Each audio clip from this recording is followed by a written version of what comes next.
The knife that cut only what it was told to. On the Animus as borrowed authority. In a kitchen of a great household there was a knife. It was an old knife, well made, with a polished bone handle. It had been forged by a master in another country and brought to the household by the great-grandmother of the present mistress. It had cut for 4 generations. It did not, however, decide what to cut. It cut what the voices told it to cut. The voices came from many places. Some came from the cook. Some came from the master of the house. Some came from a man in the next street who passed by every morning and made remarks about how a kitchen should be run. Some came from the priest who had spoken on the duties of women once, 20 years before, in a sermon the cook had not forgotten.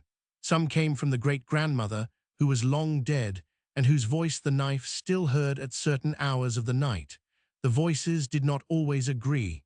The knife did not concern itself with their disagreements. It cut what was put before it and what the loudest voice at that moment commanded. It cut bread. It cut rope. It cut the throats of chickens for the Sunday meal. Once, on a winter evening, the loudest voice told it to cut the throat of a man who had been caught stealing from the household. The knife did so. It did not feel anything about this. It had been told. It cut. It cut, on another occasion, the seal of a letter the master of the house was supposed to have left unopened. The knife did this also. It had been told. For 40 years it cut.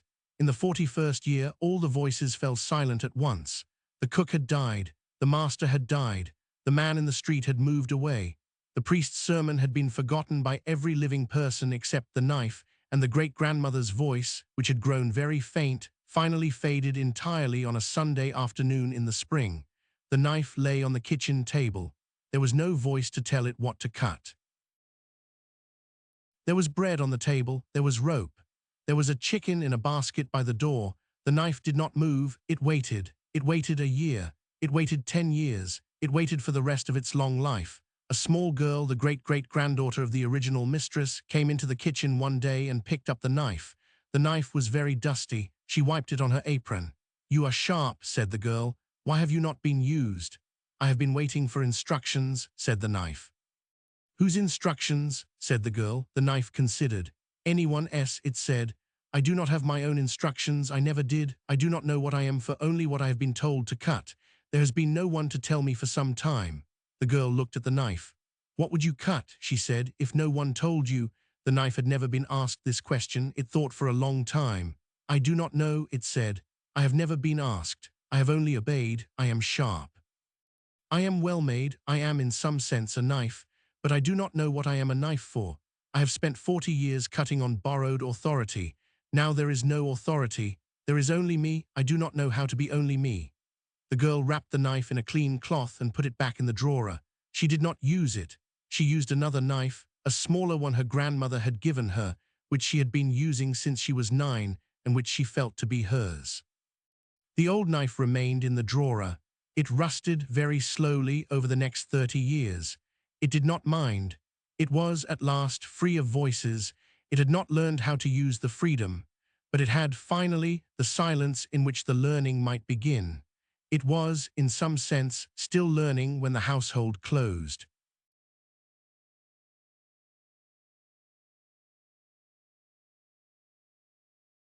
The knife that cut only what it was told to was sharp and well-made and never its own.